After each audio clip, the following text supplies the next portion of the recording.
हरे कृष्णा। सनातन धर्म में महिलाओं का सम्मान नहीं होता। स्त्रियों को सिर्फ घर की चारदीवारी तक सीमित रखा गया। उन्हें पुरुषों से नीचे माना गया। सनातन धर्म एक पुरुष प्रधान है। आज सोशल मीडिया, डिबेट्स और फिल्मों में अक्सर ऐसी बातें सुनने को मिलती हैं। लेकिन सवाल यह है कि क्या सच में सनातन धर्म महिलाओं को हीन भावना से देखता है? क्या हमारे शास्त्रों ने स्त्रियों को केवल विषय वस्तु माना है, या फिर सदियों से हमारे सनातन धर्म का अधूरा और तोड़ा मरोड़ा हुआ रूप दिखाया गया है? क्योंकि अगर सनातन धर्म सच में महिलाओं का विरोधी होता तो फिर उसी धर्म में देवी दुर्गा को शक्ति क्यों कहा जाता? मां सरस्वती को ज्ञान की देवी क्यों माना जाता? मां लक्ष्मी को समृद्धि का आधार क्यों कहा जाता? और सबसे बड़ा प्रश्न, अगर स्त्री का कोई सम्मान नहीं था तो हमारे शास्त्र ये क्यों कहते हैं, यत्र नार्यस्तु पूज्यन्ते रमन्ते तत्र देवता। जहां नारियों की सम्मान होता है वहां देवता निवास करते हैं। क्या कोई ऐसा धर्म होगा जो स्त्री को देवी का स्थान देता हो? वह सच में स्त्री विरोधी हो जाता है?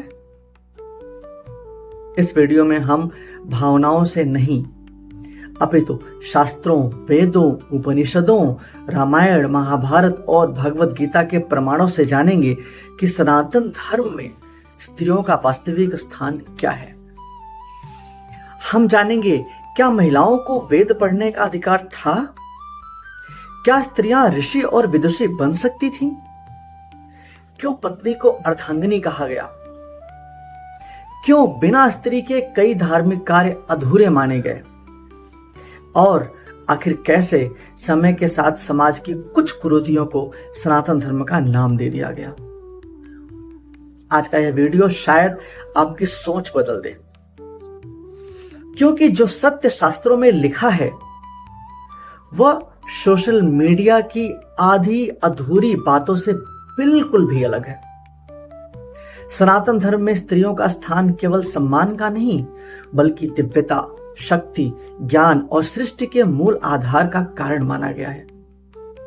वेदों से लेकर उपनिषद, रामायण, महाभारत, भगवत गीता और पुराणों तक हर ग्रंथ में नारी को अत्यंत उच्च स्थान दिया गया है।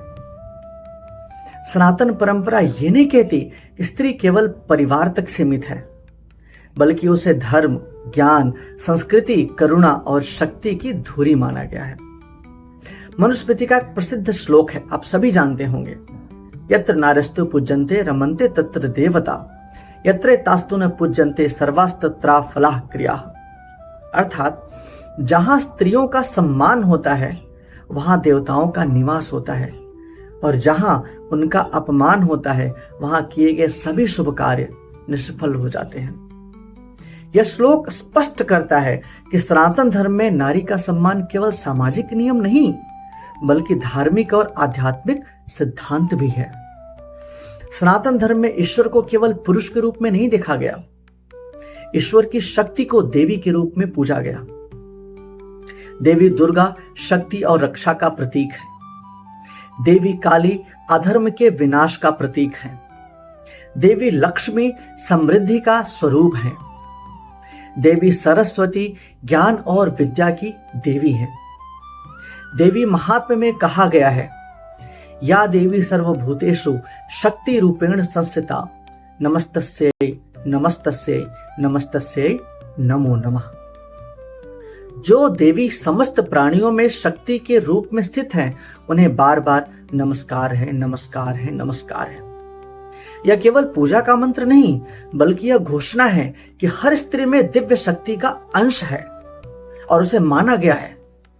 बहुत से लोग सोचते हैं कि प्राचीन काल में महिलाओं को शिक्षा का अधिकार नहीं था। गलत धारणा है ये। वेद और उपनिषद इसका बिल्कुल विपरीत प्रमाण देते हैं। ऋग्वेद में अनेक ऋषिकाओं का उल्लेख मिलता है, अर्थात ऐसी महिलाएं जिन्होंने वैदिक मंत्रों की रचना की है। गार्गी व चकनवी ने राजा जनक की सभा में बड़े बड़े ऋषियों के साथ ब्रह्म ज्ञान पर शास्त्रार्थ किया था। मैत्रेयी ने संसार धन से आधिकारिक आध्यात्म को श्रेष्ठ माना। एक उपनिषद में उनका प्रसिद्ध वाक्य है, ये नाहम नामृता श्याम किम तेन कुर्याम, अर्थात जिससे मुझे अमृत तो न मिले उस धन का मैं क्या करूं। लोपमुद्रा ऋग्वेद की मंत्र दृष्टा और महान विदुषी थी। इन उदाहरणों से यह स्पष्ट है कि सनातन धर्म में महिलाओं को ज्ञान, वेद अध्ययन और आध्यात्मिक चर्चा का अधिकार प्राप्त था। सनातन धर्म में पत्नी को अर्धांगिनी कहा गया है। अर्धांगिनी अर्थात आधा अंग, पति का आधा अंग।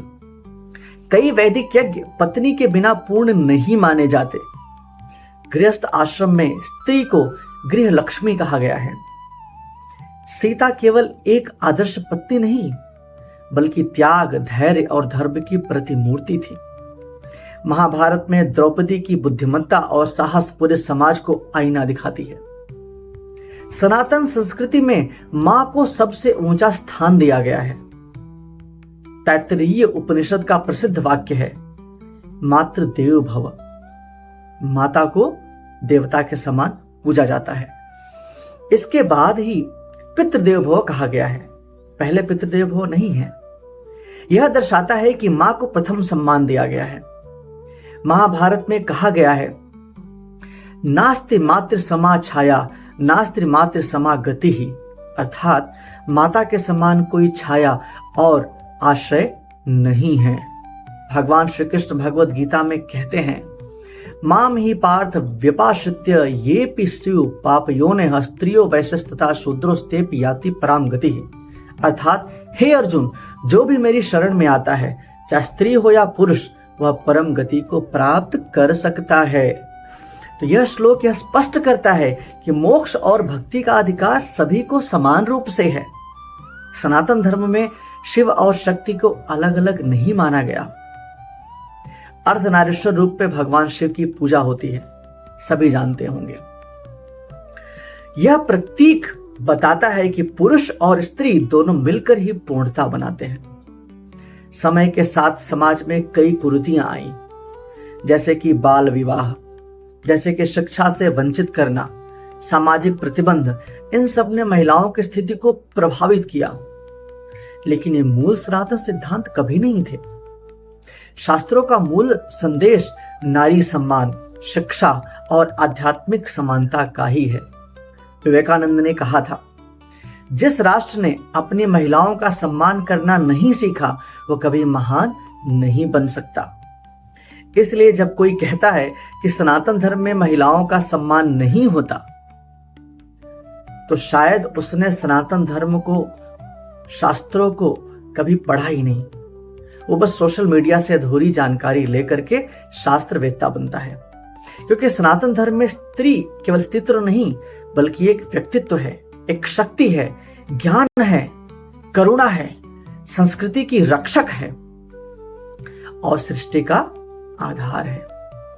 इसलिए सनातन धर्म का वास्तविक संदेश है, नारी का सम्मान केवल कर्तव्य नहीं, धर्म है। तो दोस्तों, आज से अपनी सोच बदलिए कि सनातन धर्म नारियों को सप्रेस करता है, दबाता है, नारियों का सम्मान नहीं है। ये बिल्कुल छोटी बात है, गलत बात है। इसके विपरीत हमारा शास्त्र, हमारा सनातन धर्म देखा जाए तो नारी की महानता हमेशा से गाता आ रहा है। हरे कृष्ण।